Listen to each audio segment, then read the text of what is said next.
Hi, everyone, and welcome to episode 2 of the Pisces Cycle on AstroSoup. And I am your host, Leslie Francis. And today I'm joined by my producer, Andrea Gertz, and my special guest, Marlene Chapman. Back for yet another round.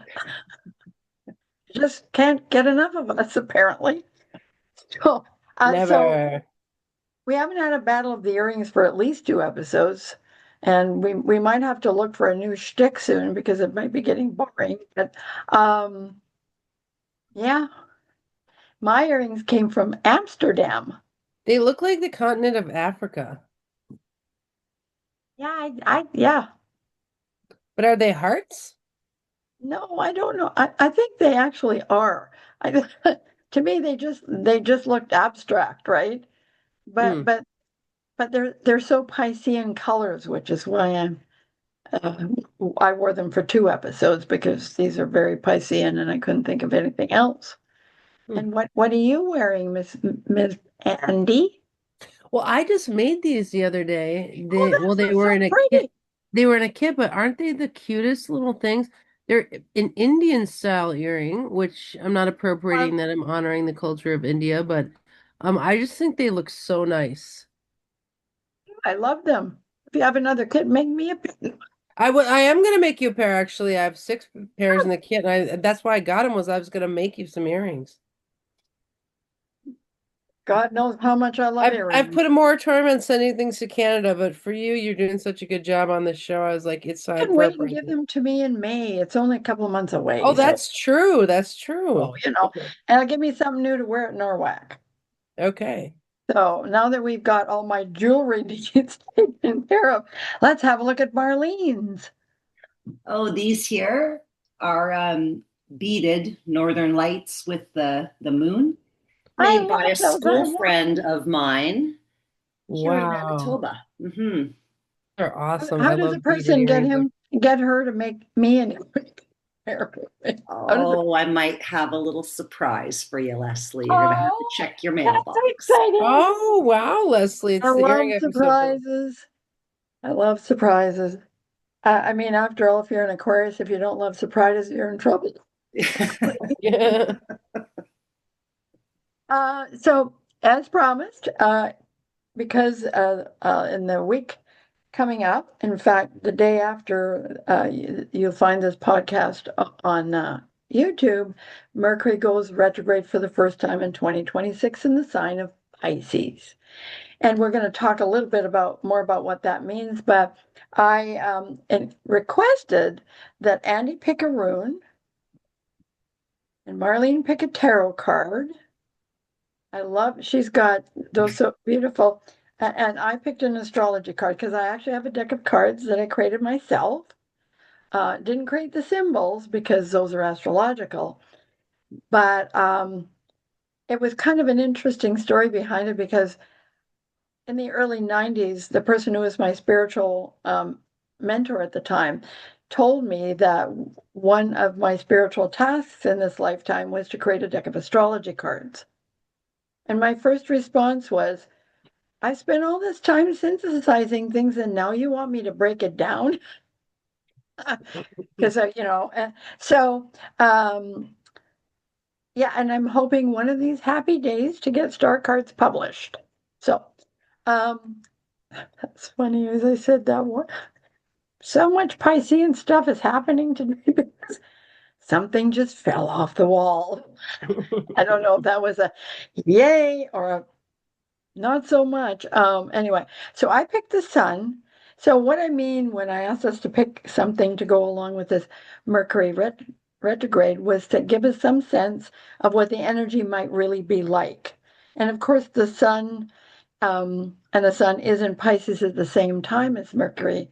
So it can actually bring light and energy to the thought processes, to communication. It could also be a highly creative time because something that the sun and Pisces share in common is a strong commitment to creating.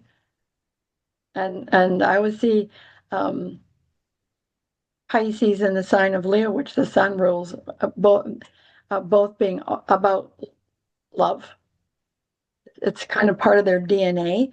So what I feel with this card is if you're really truly listening and you block out all the other noise and you're just in your own consciousness, you're going to find, oh, and this is a channel message, just something about yourself that you truly love.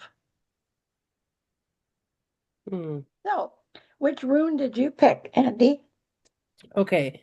It's from my spider runes, because spider's my spirit animal. And it's called Tiwaz, which is justice, leadership, the warrior path, victory, and honor, which I think is interesting with the sun card that you chose, that it's honor and victory. That seems very sun to me. So maybe this is going to somehow work with that sun and help people be victorious through their Mercury in retrograde. Well, and yes, I'm going to talk a little bit more, but my interpretation of that is that, for God's sakes, and then it went away. There's, okay, so what came to me is standing up for what you truly believe within you, not so much about external circumstances, but being the most, and that connects to the sun too, being the most authentic version of yourself that you could possibly be. Nice. Okay, and Marlene, you picked the moon card. So I picked the Wait. moon, which I found pretty interesting because, first of all, it's ruled by Pisces. And second of all, it's got no light of its own, does it? It just reflects the light of the sun. Wait, is that the Pisces card of the tarot deck or something? Yeah, well, yeah. Yeah, the Yeah. Golden Dawn back in the day attributed different astrological stuff to the tarot cards, and this is the card that Pisces is connected to. Hmm. And with the moon, we see these two dogs, right? Both of them howling at the moon, essentially. And the the the domestic dog represents our conscious self, and the moon represents our subconscious self. So with this card, it talks about self-deception and how we can. It's like making sure that we're um, not reading into things based on our own personal wounds, right? So misunderstandings, right? You know, in Mercury retrograde, oftentimes opportunities are missed. I've been trying to get a hold of a cousin for weeks. Finally, I sent him a message saying, listen, I know I'm not everybody's cup of tea, but if you don't want to get together, at least let me know. And here, all of our messages were, he didn't see one of my messages. I've been sending them. He was responding to them. And somehow we didn't, you know, so with the If moon, that's I could have not, sat there and got all paranoid thinking, what did I do? Was it something that I said? Was it, you know, what's going on here, right? And meanwhile, it's just a simple, I didn't see the message, right? Hmm. So, and in light of all of the, you know, crap that's being revealed in the whole world sense, you know, looking at what's going on in social media right now, we have to definitely use our own discernment, mhm. right? With every single thing that we're seeing and that we're hearing. And that's interesting because that brings, because I'll be talking a little bit, not a whole lot, but something about that full moon eclipse, which, because what is Virgo about? But it's about discernment. So I just think that there's layers to this Mercury and Pisces. And so in a second or so, after I give a little uh, update on upcoming appetizers, we will get right into that because it's almost like from the top of this episode, Mercury in Pisces really wants to be heard. He wants to be. Okay, so yeah, as I mentioned in the previous episode, I've got a lot of interesting guests coming up. I told you already about the one, so I'll just mention it. Sonia Francis is going to come on and talk about that lunar eclipse in episode 3. And then in episode 4, Leslie is going to dance around the full moon. No, I'm not. I want to see that episode. Me Well, if too. we're recording, you'll definitely be there unless you go, oh my God, what the hell is she doing? Um, And so from there on, like I said, and Andy will probably enjoy this. Frank Soulbody's going to come on and talk about runes. And then my friend Tammy's going to talk about our connection to animals and the gift they really are to us. And then skip to May. I have a couple of guests, both from Europe.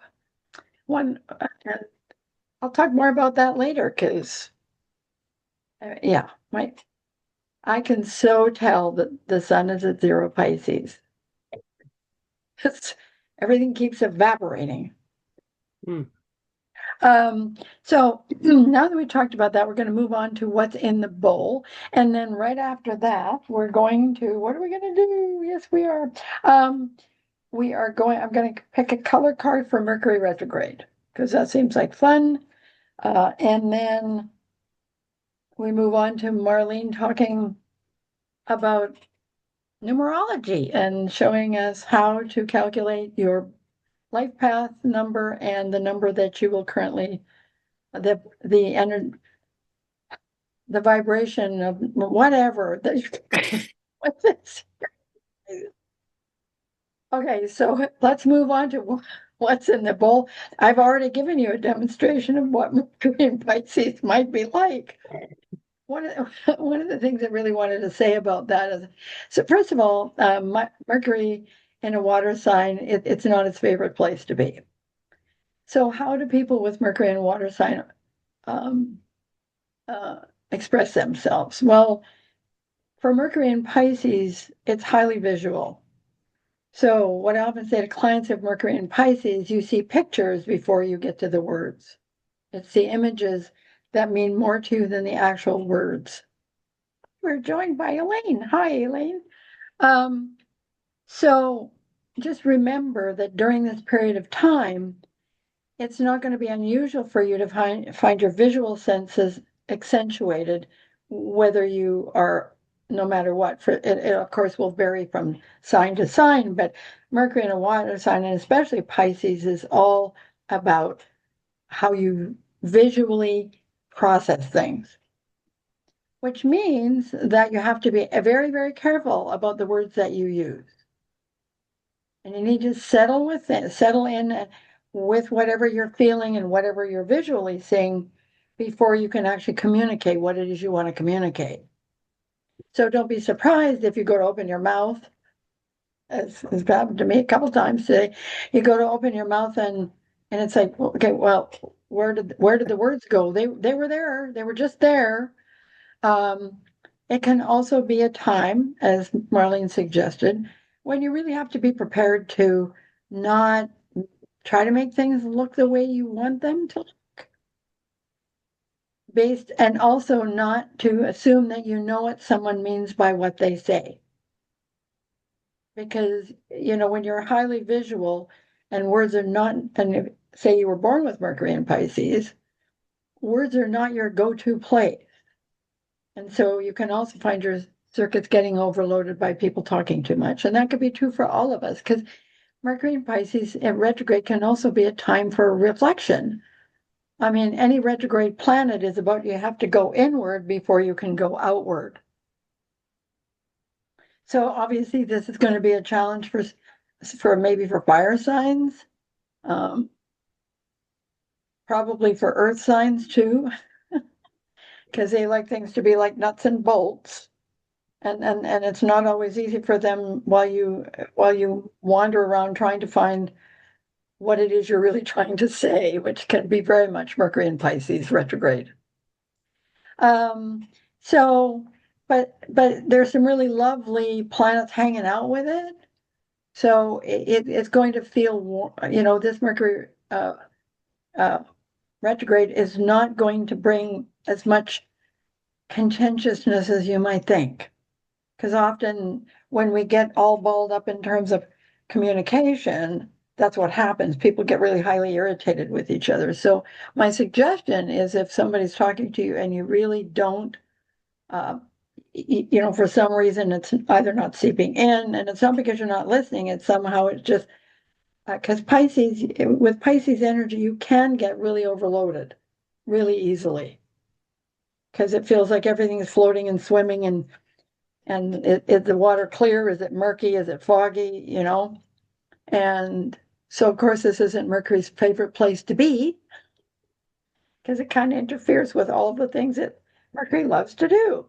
So just be a little bit cautious. And I would suggest that you just take 5 seconds and just breathe. Just breathe, and you can close your eyes and shut out the world. And all you really need to say to someone is, I hear you talking to me, but for some reason it's dissipating. So I just need a minute or two to recalibrate myself. And with so many plants in Pisces, it really is a time to take a break or have a party like Andy's playing, where there's dancing and everybody's laughing and having fun. That's a great thing to do. So I'm not sure I have much else to say. Andy, do you have anything else to contribute about the Mercury retrograde in Pisces other than the rune that you chose? Well, I love that you brought up the pictorial frame of mind. I think one of the great things to do with Mercury and Pisces is write things like poetry, which is making pictures with words, or even doing gestural drawing, which is not linear drawing, but is drawing in kind of more general shapes. And so if you do see a vision or have a perseverant vision, try to get that out on paper, maybe not even with words, but with drawing or pictures or things like that. So those are just some ideas. Well, that brings up, writing with your non-dominant hand and seeing what messages might come up. Yeah, or Using, automatic writing, like where you write to the higher power and you let it come through you. well, I just call it writing with your non-dominant hand, and you can ask for messages, you can act to connect to someone, you can ask for clarification for something that's going on in your mind. Because if you're writing with your non-dominant hand, that's allows because your logical brain is spending so much time trying to form letters that it Mm-hmm. can't get in the way of whatever else is trying to communicate with you. And so the interesting thing also I think about Mercury and Pisces is these are people who already understand that they are multi-frequency, which is why sometimes they have difficulty communicating with other people because there seem to be too many stimulants. Too, um, and also for them, writing with your non-dominant hand can really help them zero in and focus on what's really uh, going on, because Mercury and Pisces can also be quite open to just general noise, just general noise. Okay, so now we're going to talk a little bit about, and we better get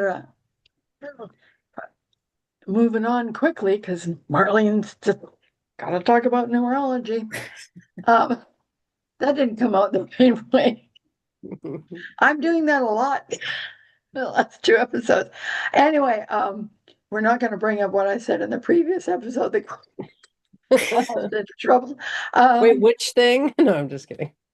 Yeah, you're not going to get me to repeat it. So the other thing is, and we'll have more about this in episode 3 because Sonia Francis is going to talk to us about that eclipse in depth and what it might mean, because it's a total lunar eclipse, which means you won't be able to see any part of the moon whatsoever.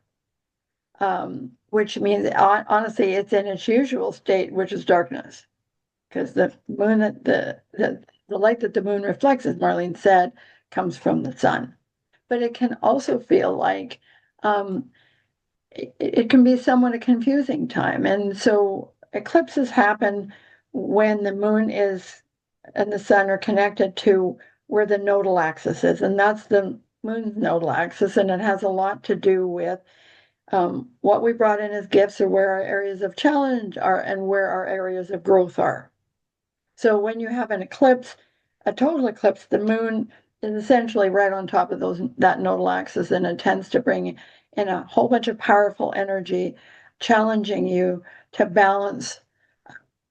Let's rephrase that, to integrate what appear to be different objectives or different experiences.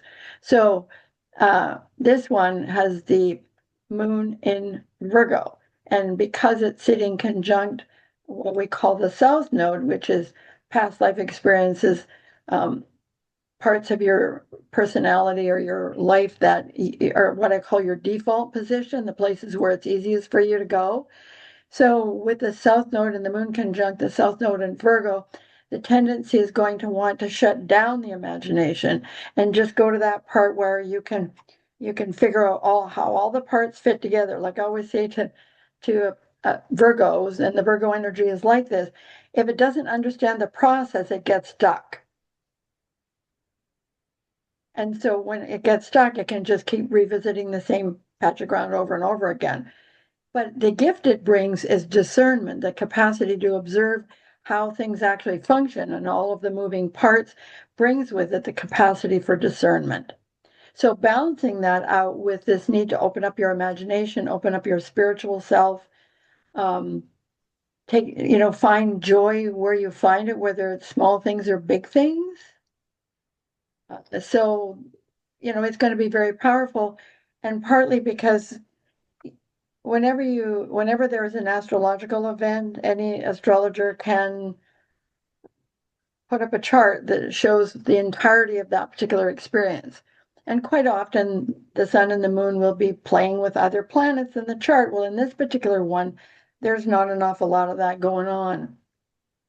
So it can feel like you're caught between two parts pulling each other and pulling you in different directions. So what I would say is pay attention to what part of your life seems to be impacted by this, because that will show you where that eclipse is activating things. And so what you're seeking is integration so that you're not overbalanced in one direction versus the other. And I often don't use the word balance because balance reminds me of a teeter-totter, and things, we know teeter-totters don't stay in balance very often. There is that sweet moment when it's like, and then when it's up and when it's down. So I use the word integrate. And the other thing when we are working with Virgo is a propensity for perfectionism, whereas Pisces kind of already feels it is perfect. And would you agree with that? Me? Yeah. I would agree with it perfectly. I have a Pisces moon for anyone Yeah. watching. Well, and Marlene Pisces has a ascendant. Pisces ascendant. Okay. And actually, Thanks. Marlene, my previous guest, Sam Reynolds, he has Pisces rising too. It's a good thing I have Moon trine Pisces, or I'd never be able to hang out with you people. So we'll be talking a little bit more about that eclipse. And so before we get on to Marlene, we're just going to pick a color card for the Mercury retrograde. And the reason why I often do color cards, because I have lots of other decks of oracle cards, is because color is something that's easy for you to focus on, and you don't even have to actually see it. You just have to call in that color. It's one of the reasons why I use it, because it's something that everybody can use. So I always want to say, if you don't always understand everything that I'm sharing astrologically, please feel free to reach out to me on Facebook and ask me the question that you want answered. If you Nice. didn't have time to join us today. Share it to Leslie's wall, then we can all see. Oh, yeah, that's what I meant, right on the Facebook page, because those kinds of questions, you're probably not the only person who has that question. I'm learning as I go along. You're doing great. It took me, and I appreciate that. Okay, so let's focus. Okay, sometimes if I don't, they always want to end up on the floor. That's interesting. So this kind of fits with all the cards that we picked, because it's Scarlet, which is attract success. This is very interesting because people would not think that a retrograde period could attract success. Because there's always been so much black and white stuff written about Mercury retrograde, or about retrogrades in general. And I have actually 6 of them in my chart. And it just, again, it just means that that it's an internal, the internal has to happen, the internal experience has to happen before you can act on it. So just know that the seeds of success, and the success can mean a lot of different things. So just, if this color draws you, and it might not draw everybody, if the color calls you, sort of meditate on it and then start to notice if you see more of this color around you or in certain circumstances. Does that sound about right, Marlene? Yeah, sounds good to me. Okay, so Leslie's done most of her dog and pony show, and now it's Let's see the cat show now. well, where's your cat? I haven't seen your I cat don't for know. I don't know where Merlin is. okay, maybe next time. Yeah. I love cats, and I just don't have the bandwidth to take care of one right now. Well, Okay, you have a cat. His name is Merlin. I get to be co-owner. I love that. Yeah. That's the best news I've had recently. Apparently, I'm still pinned. You know, honestly, I really need a technical producer. Um, okay. So I'm so happy to welcome Marlene Chapman back. You already know that she's a fantastic tarot reader, and today she's going to talk to us about numerology. So did you put in the chat window how to calculate? I did. I did. Can you see it? I wasn't looking. So we're going to Yep. be looking at just two numbers today. And these are numbers because with numerology, we get information through both our birth date and also our given names. But the numbers we're looking at today are just based on our birth dates. So the life path number, we all, as numerologists, consider this probably the most important of all the numbers. And it comes from the sum of our day and our month and our year of birth. The life path talks about it's kind of like the lessons. Well, I hate the word lessons. Let's take the word lessons out of it. Potentials and the challenges that might come along with that number. So in order to get that number, you got to add the day, the month, and the year all together. And you're likely going to come up with depending on how you do it. In the chat window, I put a couple of different ways we can do it. So in the example of December 23rd, 1967, we could take December, which is the 12th month, 1 plus 2 equals 3. 23rd is 2 plus 3 equals 5. In 1967, the 1 plus 9 plus 6 plus 7 equals 23, and 2 plus 3 equals 5. You add all of those numbers up together, and in this case, you'd get 3 plus 5 plus 5, which is 13. 1 plus 3 equals 4. It's a 4 life path. You can literally add all those numbers up together in a row as if you were just adding up numbers, and you're still going to come to the same number, right? Which ultimately is a 4. With the personal year number, same kind of deal, but we just use the month and the day and then the sum of the current year, which in 2026 is 1. So if we I wanted to just kind of look at all the numbers consecutively so people can figure out what's my life path number and then what year am I in, and then we can look at them. In our lifetime, when we go through our personal years, they make so much sense because the numbers make sense if you look at them consecutively. So if we start at the number 1, you just think about a number 1. It's like a straight line. It's 1. It's just me. It's all about pioneering. That's where you see the trendsetters, the people that are always ahead of the game. Let's do something different. Let's do something new. So if you're a 1 life path, you probably are always looking for the next best way to do something. Usually most ones, whether they're confident or not, will appear confident, right, to most people.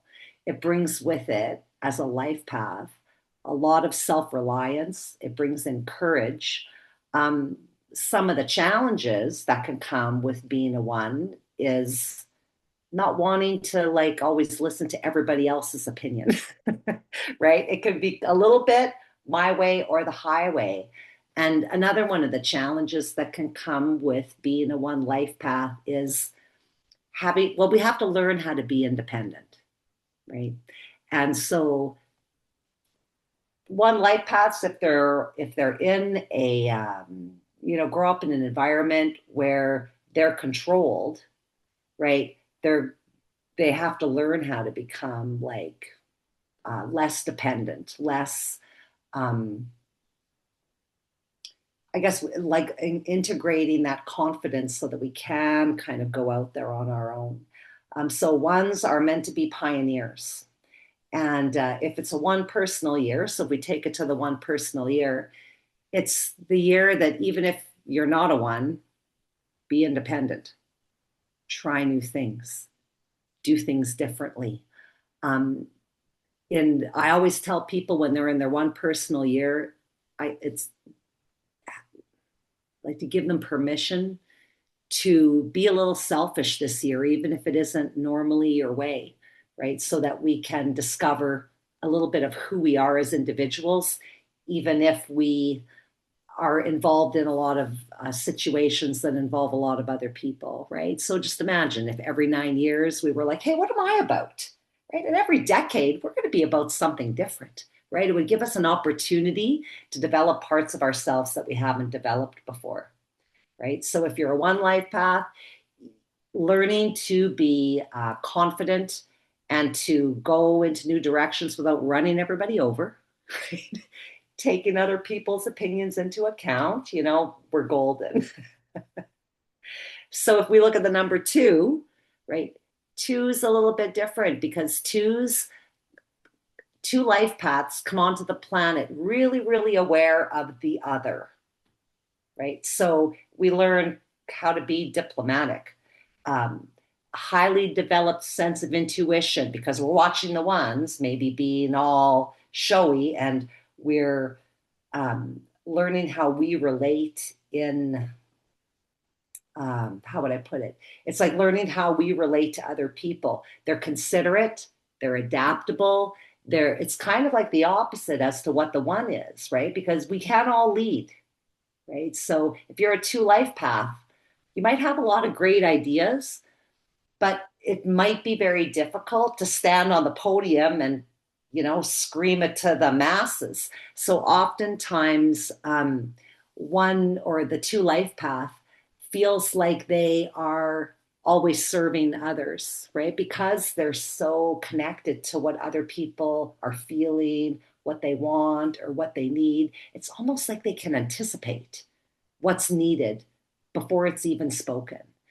The challenges that can come with being a one is taking a lot of things personally that aren't personal, right? Because we can feel, so if somebody says something but means something else, a two is going to know it. They're going to know right away that something's a little bit off here. Is it me? Is it you? I like to look at twos like they're the power behind the throne. Most twos don't want to be the center of attention. They'll only want to push their way up to the front if they feel like they're not being honored or appreciated for what it is that they bring to the table. So if you're in a two personal year, your intuition is going to kind of skyrocket. So you might find yourself reacting to things you wouldn't normally react to. Your dreams are going to be a lot more pronounced.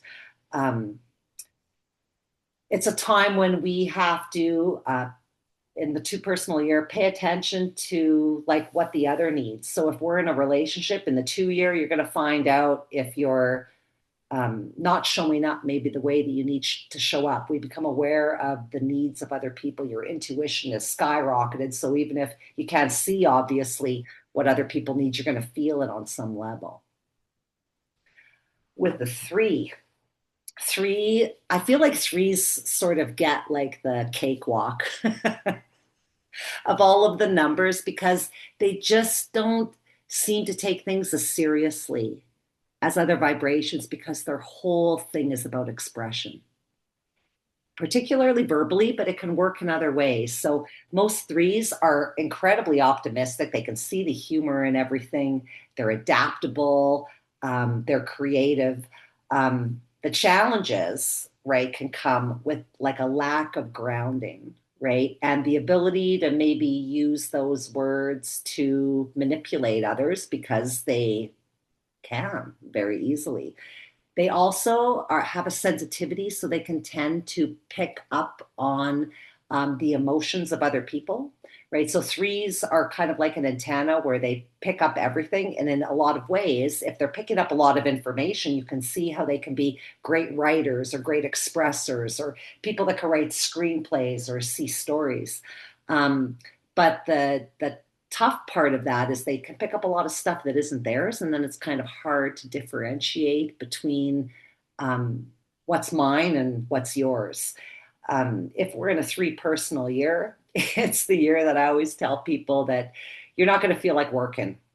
You're not going to feel like being serious. You're going to want to just do your own things. You're going to want to engage in your own interests, and you're not going to be necessarily so concerned with the group as much as we're concerned with expressing our own individuality. So it could be a great year if you're not particularly a creative person. You'll probably be introduced to a lot of different ideas based on what's in your life and what you're seeing. With the number 4, so the 4 is a kind of a tougher number. We oftentimes look at 4 like a karmic number because the 4, when you see a square, right, it's those, to me, those 4 points are kind of grounded, right? It's we have limitations within which we have to move between. So the positive aspects of that is they're the builders. They're the visionaries that can see the big picture, but sometimes also they can see the details on how it's supposed to get there. So they're great leaders, but they're not always necessarily great followers because it kind of be a little bit Saturnian maybe in a way, right? Where we see this is the way that it's supposed to go. So they're great managers. They're hardworking. If a 4 life path doesn't have a goal, they're going to be miserable because they're going to be busy trying to manage everybody else, right? Because right. So they like their role. So they're so the challenges with that, with being a 4 life path is being frustrated with whatever limitations that your life gives you, whether it's I don't have enough time or I have too many responsibilities or they can tend to work themselves to the bone because they're they're always kind of geared toward that finish line.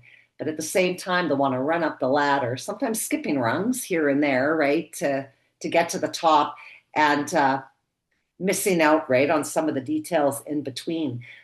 If it's a 4 personal year, it's to me again, and I'm a little bit jaded, but I always find the 4 personal years kind of hard because it's the year that you got to make sure your taxes are done, you got to make sure your stuff is organized, and so it's a year that if your organization in any level isn't strong, all the cracks are going to show, right? And so it's all about getting organized. They even say like organize your closets, get rid of everything that you don't need. Making sure that we're not wasting a lot of time, wasting a lot of energy on unnecessary things. Am I missing anything else with 4? No, I think that pretty much covers it. So it's kind of a year that we've got to trim the fat and get really focused and get rid of the superfluous. So now when we move into the 5 vibration is all about freedom. It's connected to the constructive use of freedom. And the tough things with 5s, they have so many talents. Like you could be good at so many things and have so many interests, right? So there's a beautiful versatility. They're not judgmental. They're open to all ideas, forever young. completely enthusiastic. But the challenge that comes with the 5 is it's a very kind of go hard or go home, right? So it's a lot of excess. So no matter what it is, we want all of it. We want more of it. We can start things and then get distracted by a new idea before we even got halfway through the others. So if you're a 5 life path, you probably got a lot of interest, a lot of unfinished projects that we're going to get to at some point in time. So I the don't challenge, like it. I don't. right, exactly. So it's tough to stay on track. If you're a 5 life path, it's just tough to stay on track because it's kind of like the ability to see everything, but lacking the organization to be able to put it into a working framework. So 5s have to learn the constructive use of freedom and learn how to let go of what isn't going to bring us anything solid, in favor of taking some of those talents and really developing them to a higher degree. If you're in a 5 personal year, it's the fun year. Adventure, travel, don't make too many strict plans. I always tell people when they're in their 5 personal year to not schedule it out all year. Leave room for, it's like leaving room for the ability to do things spontaneously, right? Like, so that's why with the 4 year, if we are in a personal 4 year, we get our foundation really strong so that we don't have to be so on top of things in the 5 year. We could kind of have a year of willy-nilly and gathering information and experiences without everything falling apart because we've got our paperwork in order. We got our house in order. We can leave for a trip really quickly because we know where all our stuff is. I know where my suitcase is. My passport is ready to go, right? That kind of thing. The 6. So 6 is kind of like the 2 in the way that it has that sensitivity, the intuition, but 6 brings with it the desire to create harmony and also the desire to take responsibility. So if it's not harmonious, they kind of want to fix it, right? The 6s are like the fixers of the numerology world.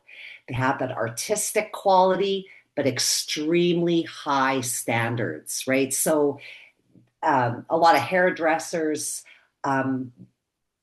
6s make the best hairdressers. They also make great teachers and nurses because they actually care about people, they care about their job, they care about doing things the right way. So the challenges with being a 6 life path is we feel like we need to save everybody. There's a critical aspect there, right? So as a 6 parent, we could find ourselves really see the potential, like, why didn't you get an A plus, when they bring home that A minus. Also, we can accept a lot of responsibility that isn't ours. So they care about things that they don't always have a vested interest in, but they care about it because it's got to be done right, and so it's an admirable quality, providing that we are using it in areas that we actually have some kind of control over. So there's an aspect of self-sacrifice, right, that could come with that. So we pick a career that is self-sacrificing, like nursing and teaching. I can't think of 2 more things, right, where you got to throw your needs out the window and attend to the world as a whole. If you're in a 6 personal year, because 6 is connected to love and harmony, usually stuff comes up in the family in a 6 personal year. Sometimes it can be having to attend to the emotional or physical well-being of another, right? It really has to do. And again, if you look at it in the consecutive order, in a 5 personal year, we're off all over the place, right? We're attending to this and attending to that. And in the 6th year, it's like, oh, have I neglected my family? Have I neglected my health? Have I neglected my diet? Right? So in the 6th year, we want to bring everything into balance, so that we're not overdoing it or underdoing it in different areas. That brings us to 7. 7 is a tough one to understand. They always say that 7 is like the number of spirit. So with the 7s, their biggest lesson is to learn faith, right? And It starts with faith in ourselves because a 7 life path comes with a tremendous amount of intuition, but an equal amount of intelligence.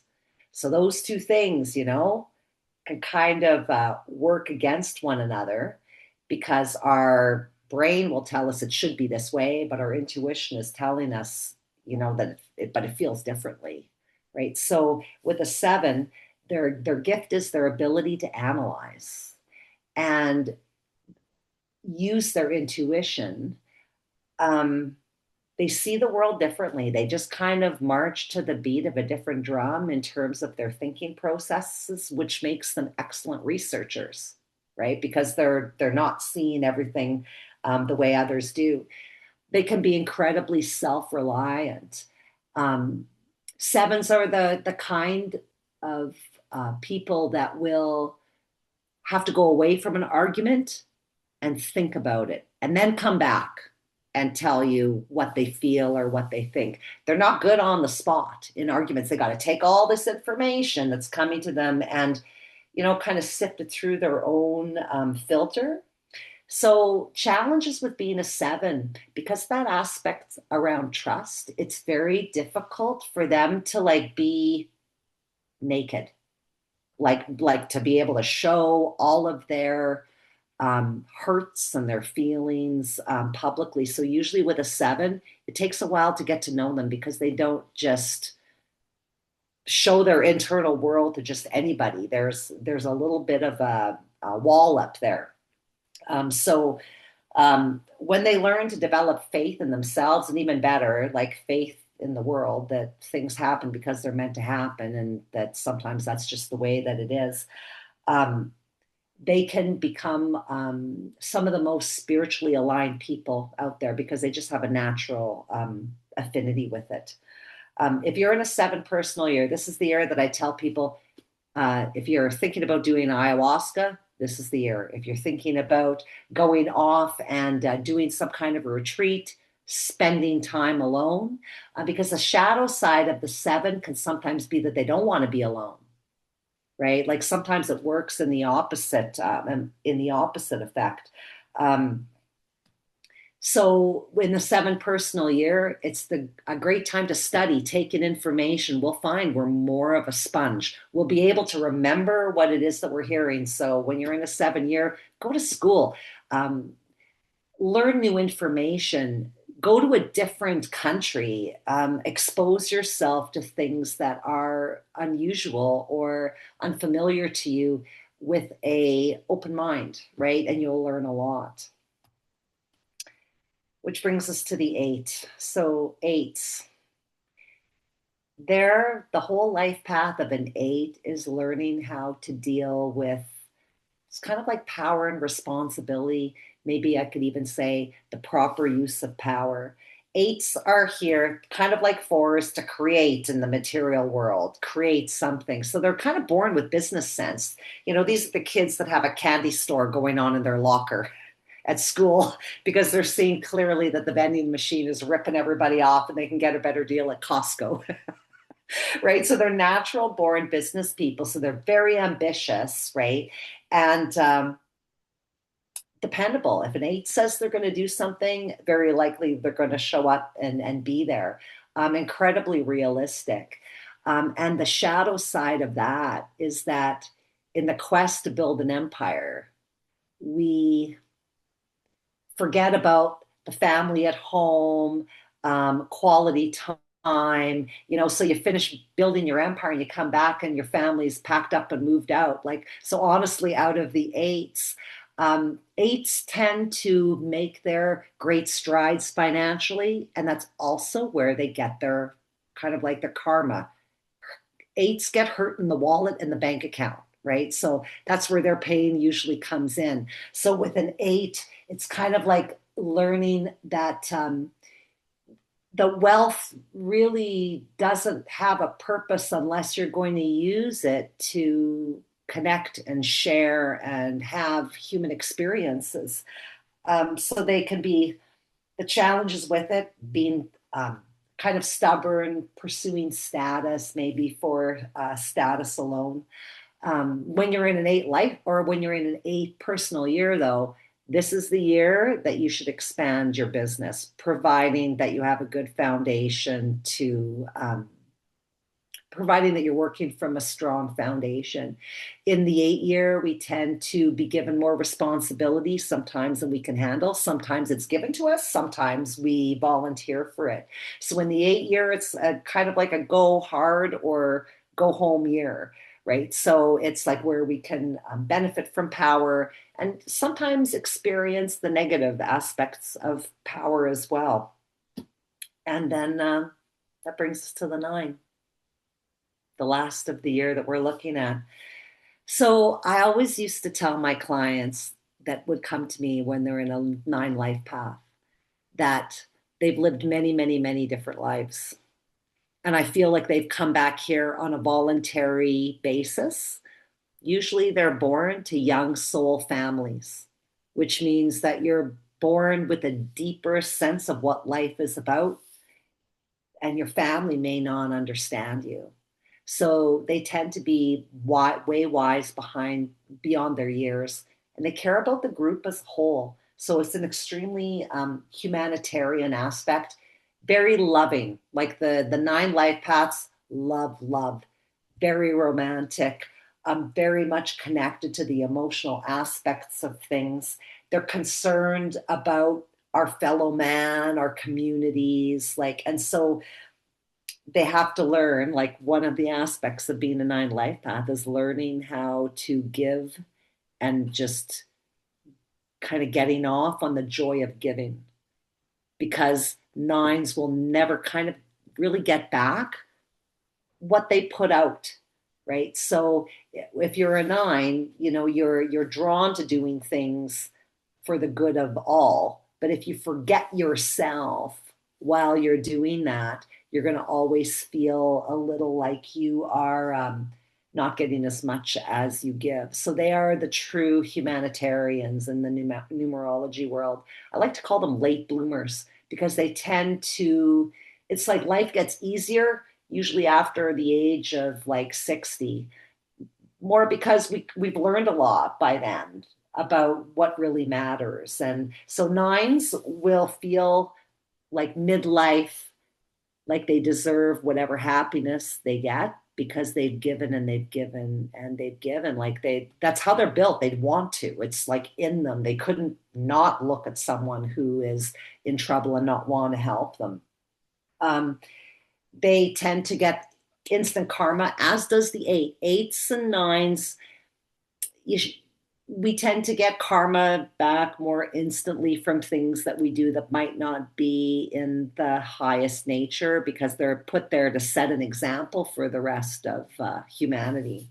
So when we're in a 9 year, 9 is a number of completion. So we want to tie up a lot of loose ends, because 9 is a number of wisdom. If there's something that you are specializing in, it's a good time to package it up, right? And, get things in place so that we can move on in the 1 year to a brand new beginning, right? And we feel like we've completed a cycle. I don't know what else I can say about that. The 9 year brings endings, but they're not endings where the rug is ripped out from underneath us. They're endings that we can see coming and we're preparing for. So in the 9 year, we want to tie up as many loose ends as we can so we can shoot off in the 1 personal year and begin something new without feeling like we have to drag a bunch of crap from the past with us, whether it's You mean the 50 mule train behind you that's packed with everything that you've ever experienced that you thought, oh, well, I'll deal with that some other day, or maybe I'll never deal with it, right? Yeah, and so that's basically kind of a rundown on the numbers. Fascinating. Well, actually, Andrea had to leave, so she said it was really fascinating. Oh, Elaine says she's a life past 6 and she's in a 5 year. Oh, that's perfect. So 6s don't always like the 5 year because there's a lot of things that kind of come up out of the blue, right? That we've got to react to, right? So as a six, we got to ask ourselves, I know how to fix this, and and I'd like it to be fixed, but is it mine to fix, right? Um,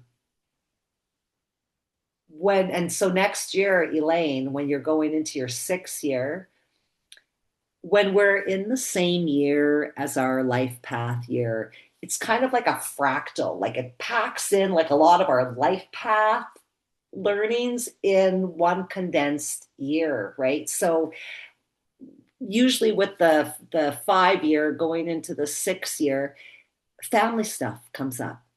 Things with siblings, things with parents, right? And life path 6, I don't know if you can attest to this, Elaine, but we depend on sixes to make sure everybody gets together at Christmas. We depend on sixes to make all the plans. We depend on sixes to make sure things happen. If you're a sibling and you're a six and there's no other sixes, it doesn't matter what order of birth you're in, but you'll be the one that we kind of depend on, right, to make sure that everything happens. A lot of it is because it bothers them. There's a real sense of um, this could be better, or this should be better, or we can feel better, or isn't anyone seeing so and so's in trouble, right? And they need help. Yeah, yeah. So the 5 year, this is kind of like the year where you have to learn to sort of let go and ask yourself, is this really mine? Is this really mine to fix? And huh, yeah, year life path 5 and year 9, right? And so if we're looking at By a the way, 5, sorry, I didn't mean to interrupt you. I just wanted to let you know that Elaine agreed with everything you said. thanks, Elaine. Um, so yeah, if you've got a life path five and a year 9, um, the 9 year is going to help you to complete some things, or to be okay with maybe we're never going to do this, right? Or maybe we're going to do this, but we're going to look at it again in 3 years, right? So, because again, 5 life paths have so many things, right? So, I mean, you could be completing 4 projects, right? Or just Really. deciding that we don't care about certain projects anymore. They don't hold the same kind of light as they If did. you're interested in some feedback, so there have been, um, like I told you, I mean, I think that at the beginning of the episode, I talked about my deck of astrology cards, and that was presented to me in the early '90s. But the other thing is that I had to work with them for a while. And instead of trying to, you know, produce something that really didn't reflect either my knowledge, my wisdom, or my experience. And so there've been times when I'm thinking, like, is this ever going to happen? And now I realize, I mean, things happen sort of when they happen. But also, um, I've been working on a book called Life is Not a Report Card, but it's gone through several different approaches. And so it's really interesting to see, because there are things that I've thought of, like, because I've done a number of lectures at conferences and webinars in astrology, and I'll have an idea and it just never blossoms into anything. And in a way, it's like it would not so much a passing fancy as much as, yeah, that's an idea, but it's not what actually speaks to me. Right? Because you'll never stop generating great ideas. Like that's a 5. It's like, oh my God, it could be this, it could be that. So the tough part about being a 5 life path is knowing that we don't have to do everything we think about. Right? It doesn't mean it's not a great idea, right? It It's just not might mine not to develop, be, maybe. right? Yeah, It but just might not be our idea to take to the highest level, right? yeah, I married a 5. I have a lot of 5s in my chart, and I have a lot of projects that are 80% done. Like a stat. And when it comes to people, did you ever, what number are you? I'm an 8 life path, believe it or not. And what year are you going to be in? I'm in a 9 year as well. Oh, yeah, that's you. And I tend to show that I'm going. So, um, yeah, it's fascinating. Uh, Like I really appreciated this because it always, I mean, astrology is the language that speaks to me, but I'm always fascinated and interested because I've studied numerology, but it just didn't end up talking to me. In fact, there's a part of astrology called harmonics that's based on numbers, right? And so, in other words, say if you, just a quick example, if you took your birth chart and multiplied it by 2, that's kind of like it gives you a completely different chart and it's off the harmonic number 2. And so it has some of the same meanings as what you talked about. Interesting. I have a book on that. It's a really great book.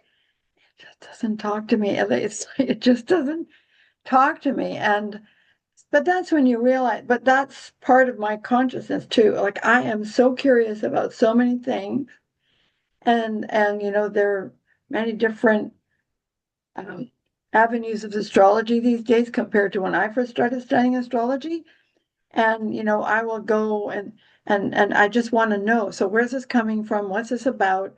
And then I I can cherry pick the things that talk to me. And so again, it's that whole notion of freedom. I want to be free to work with what works for me.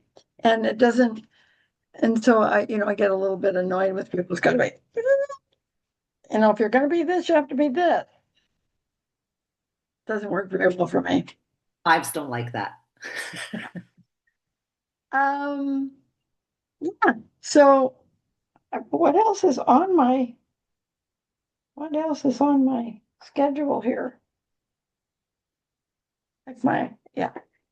It's been fun today, especially since I had 2 really great guests. Okay. So is there anything else you'd like to say in closing? Well, I think that in closing, I think that working with the cycles, whether it's numerology or astrology, right?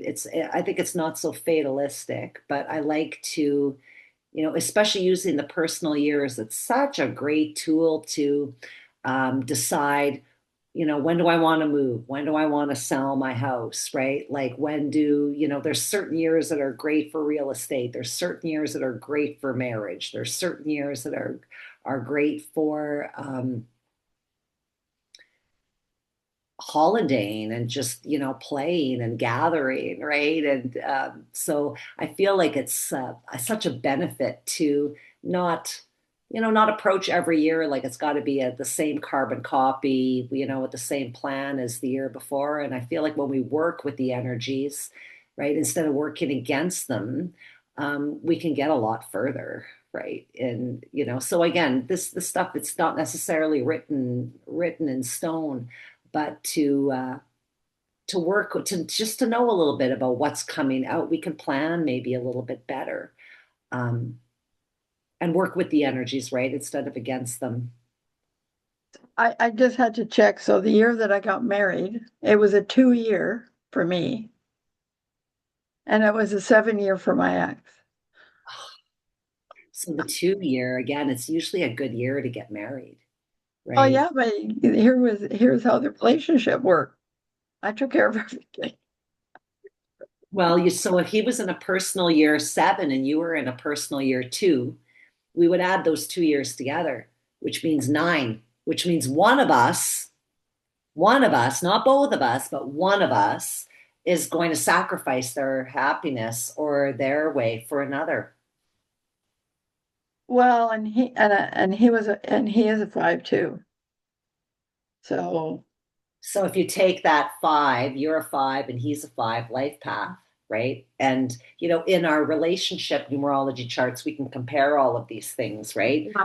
So you're a 5 and he's a 5, right? But if you add 5 and 5 together, you get 10, which is a 1, which means there's not enough room for both of our ways Oh, or opinions. and so since it was a 2 cycle year for me and a 7 for him, guess who that was? Well, yeah, and the 7 is kind of like they don't share. So you might not have even known who you were marrying because he would have kept played his Didn't, cards kind of close to his didn't. chest and showed up and had his idea about how things were supposed to go, but not necessarily having faith in the process and, a perceived notion of how things were supposed to go. So if you look at, he was in a 7 year and he's a 5, and you add that up, it's a 3. So he hadn't made in this shape. That's really interesting. Maybe I'm not using numerology the way it's supposed to, but I like to play with just about anything, which is also 5 energy. Let's try that out and see what that's like. Except when it comes to food. I'm just very adventurous when it comes to food. Um, so anyway, so thanks so much. So again, I'm not sure whether the chat window is going to show up in the actual podcast itself. So I just want to Probably say not. in closing that Marlene has a Facebook page, and please reach out to her if you're confused about anything that you talked about. Thought she was clear, but Mercury is in Pisces, and so it's like, which is why I'm glad you did that in chat window. And thank you so much, Elaine, for joining us and asking questions because we love that. We like to interact.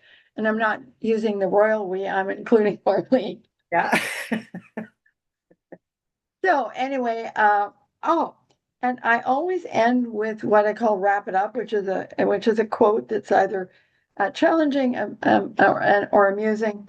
And I was surprised when I discovered that I was drawn to a quote from Kendrick Lamar.